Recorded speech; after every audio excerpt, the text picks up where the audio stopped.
Christmas is celebrated on December 25th and is both a sacred religious holiday and a worldwide cultural and commercial phenomenon. For 2 millennia, people have the world have been observing it with traditions and practices that are both religious and secular in nature. Christians celebrate Christmas Day as the anniversary of the birth of Jesus of Nazareth, a spiritual leader whose teaching formed the basis of their religion. Popular customs include exchanging gifts, decorating Christmas trees, attending church, sharing meals with family and friends, and of course waiting for Santa Claus to arrive. December 25th, Christmas Day, has been a federal holiday in the United States since 1870.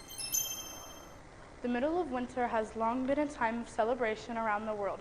Many people rejoice during the winter solstice, when the worst of the winter was behind them and they could look forward to longer days and extended hours of sunlight. In Scandinavia, the Norse celebrated Yule from December 21st, the winter solstice, through January.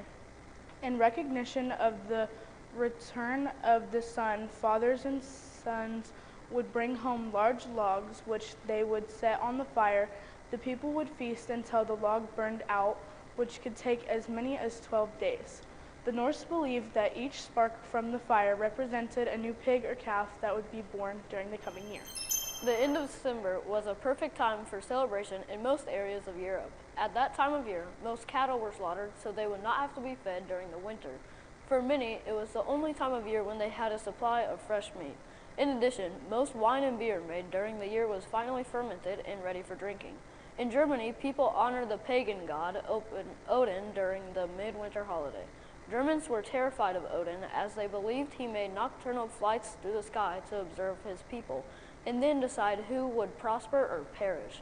Because of his presence, many people chose to stay inside. Also, around the time of the winter solstice, Romans observed Juvenalia, a feast honoring the children of Rome. In addition, members of the upper class often celebrated the birthday of Mithra, the god of the unconquerable sun. On December 25th, it was believed that Mithra, an infant god, was born of a rock. For some Romans, Mithra's birthday was the most sacred day of the year. In Rome, where winters were not as harsh as those in the far north, Saturnalia, a holiday in honor of Saturn, the god of agriculture, was celebrated beginning in the winter week leading up to the winter solstice. And continuing for a full month. Saturnalia was a hedonistic time when food and drink were plentiful.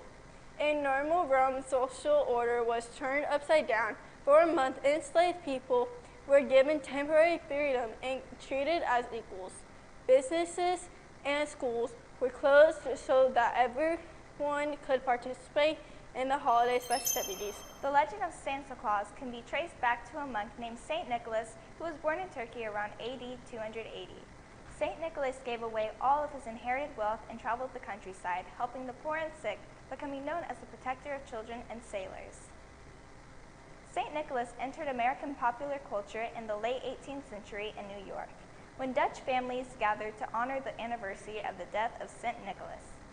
Saint Nicholas, or Sinister Claus for short, Santa Claus, draws his name from this abbreviation.